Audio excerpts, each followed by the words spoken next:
오늘 본문 말씀에도 의인과 악인을 비교하는 말씀이 기록되어 있습니다.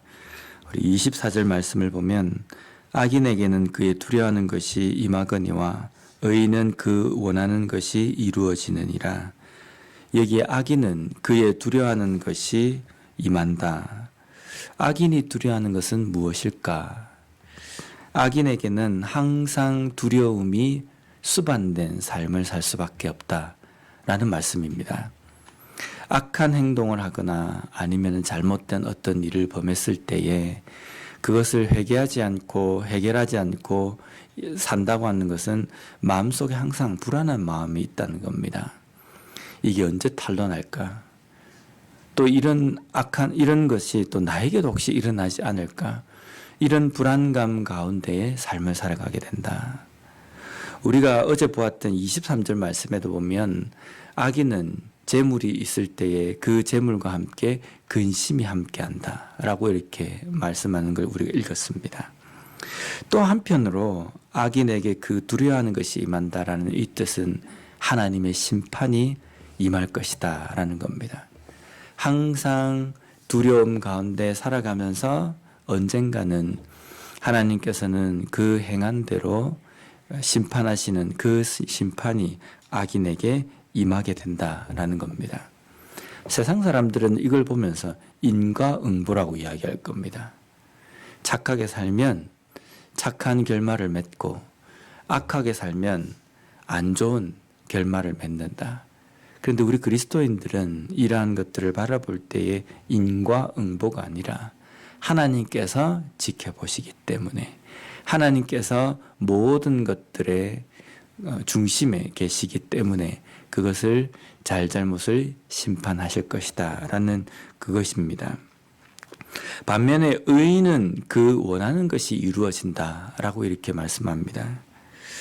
우리가 지금까지 잠언 말씀을 쭉 읽으면서 의인이라는 사람이 어떤 것인지 의인이 어떤 것인지 우리가 잘 압니다. 하나님의 말씀을 항상 사랑하고 하나님의 뜻을 깨닫는 것, 하나님을 경외하는 것을 경외하는 삶을 살아가는 삶, 그런 사람이 의인입니다. 또 어제 읽은 본문 말씀에 보면 의인은 항상 하나님을 아는 그 명철한 지혜로 낙을 삼는다. 그러니까 하나님의 뜻을 알기 위해서 항상 갈구한다는 겁니다. 그래서 오늘 본문에 보면 의인은 그 원하는 것이 이루어진다. 항상 하나님의 뜻을 깨닫기 위하여서 하나님의 말씀대로 살기 위해서 몸부림치는 그 의인은 그가 원하는 것이 이루어진다는 겁니다. 하나님의 말씀대로 살아가고 하나님의 뜻대로 살아가고 하나님과 동행하는 삶, 하나님을 온전히 깨닫는 그러한 삶을 살기를 갈망하는 의인은 그대로 그렇게 그런 선한 삶을 살아갈 수 있게 해 주신다는 겁니다. 죄에서 떠나서 하나님의 말씀과 그 뜻 안에서 살려고 하는 몸부림이 있어야 합니다. 그것을 원하고 갈망하는 자에게 하나님은 믿음으로 살 수 있도록 인도하여 주신다는 겁니다. 25절 말씀을 보면 회오리 바람이 지나가면 악인은 없어져도 의인은 영원한 기초 같으니라. 이 말씀을 보면은 우리 사복음서에 나오는 예수님께서 하신 말씀이 생각나지 않습니까? 하나님의 말씀을 듣고 순종하는 자는 반석 위에 집을 지은 사람과 같고 하나님의 말씀을 듣고도 순종하지 않는 자는 모래 위에 집을 지은 사람과 같다. 그래서 비가 오고 바람이 불며 창수가 내려칠 때에 반석 위에 지은 자는 그 집이 든든히 흔들리지 않고 서지만 모래 위에 집을 지은 자는 그 비바람에 휩쓸려 무너져 버린다. 오늘 본문에도 보면 회오리 바람이 지나가면 악인은 없어지고 의인은 영원한 기초 같이 든든히 서 있다라는 겁니다. 시편 1편 3절 말씀에도 보면 악인은 그렇지 아니하며 오직 바람에 나는 겨와 같도다. 악인은 하나님의 말씀이 그 마음 가운데 없습니다. 하나님을 두려워하지도 하나님의 말씀대로 순종하는 삶을 살지도 않기 때문에 세상의 고난과 여러 가지 힘든 상황이 오게 되면요, 그냥 겨와 같이 휩쓸려 다버리고 모래 위에 집을 지은 사람처럼 집이 흔적도 없이 사라져 버립니다. 그러나 하나님의 말씀을 붙들고 하나님의 그 뜻대로 살아가기 위해서 몸부림을 치며 살아가며 하나님께 그 힘을 간구하며 살아가는 의인, 지혜로운 사람은 어떠한 바람이 인다 할지라도 비가 내리친다 할지라도 반석 위에 집을 지은 사람이기 때문에 그 기초가 든든히 서 있다는 겁니다. 우리의 신앙도 이와 같았으면 좋겠습니다. 반석 위에 집을 지은 사람처럼 기초가 든든히 어떤 시련과 역경이 고난이 몰아친다 할지라도 그것 때문에 괴로워하며 주저앉아 있는 삶이 아니라 그럼에도 불구하고 흔들리지 않고 오히려 흔들린 사람을 붙잡아주고 서 있어야 될 자리를 묵묵히 지킬 수 있는 그러한 그리스도인으로 이 땅의 삶을 살아가는 우리가 되었으면 좋겠습니다. 26절 말씀을 보면요. 게으른 자는 그 부리는 사람에게 마치 이의 식초 같고 눈의 연기 같으니라.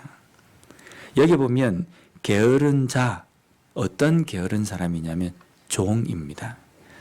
종으로서 열심히 일해야 되는데 게으름을 부린다는 겁니다.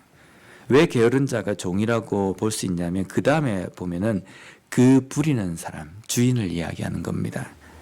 종은 종인데 열심히 일해야 되는데 그 종이 게으릅니다.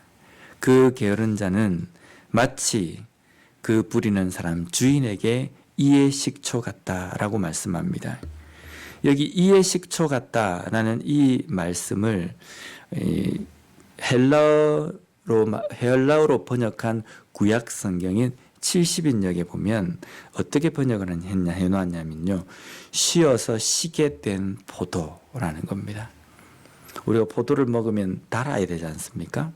근데 이 포도가 쉬어서 아주 신맛이 난 포도입니다. 소위 말하면 포도는 포도인데 오래되어서 상한 포도입니다. 그 상한 포도를 입에 넣으면 단맛은 뭐 전혀 없이 그냥 신맛밖에 나지 않지 않습니까? 그러면 그 상한 포도를 입에 넣자마자 우리는 보통 어떻게 합니까? 단맛을 기대했는데 그게 씹어버리면 그냥 뱉어버립니다. 즉 게으른 자는 그 부리는 주인에게 입에 넣지도 못하고 그냥 뱉어버리는 그런 포도와 같다라는 말씀입니다. 이 말씀도 요한계시록 3장 15절 16절 말씀에 보면 라오디게아 교회의 경고한 말씀에 그대로 나와 있습니다. 내가 내 행위를 아노니 내가 차지도 아니하고 뜨겁지도 아니하도다. 내가 차든지 뜨겁든지 하기를 원하노라. 내가 이같이 미지근하여 뜨겁지도 아니하고 차지도 아니하니 내 입에서 너를 토하여 버리리라. 계시록 3장 15절 16절 말씀은 너가 찹든지 덥든지 하라라는 말씀이 아니라 뜨거워라는 말씀입니다. 차서도 안 되고 미지근해서도 안 되고 뜨거워야 한다는 겁니다. 게으른 것은 뜨겁지 않은 겁니다. 미지근한 것이고 찬 것이고 또 씌어서 먹지 못해서 입에서 내버려야 되는 그러한 존재라는 겁니다. 우리의 신앙은 하나님 앞에서 뜨거워야 합니다. 하나님의 말씀 앞에서 뜨거워야 합니다. 어떻게 하면 내가 이 말씀대로 살 것인가? 내가 어떻게 하면 이 말씀에 순종하며 내가 살아갈 것인가?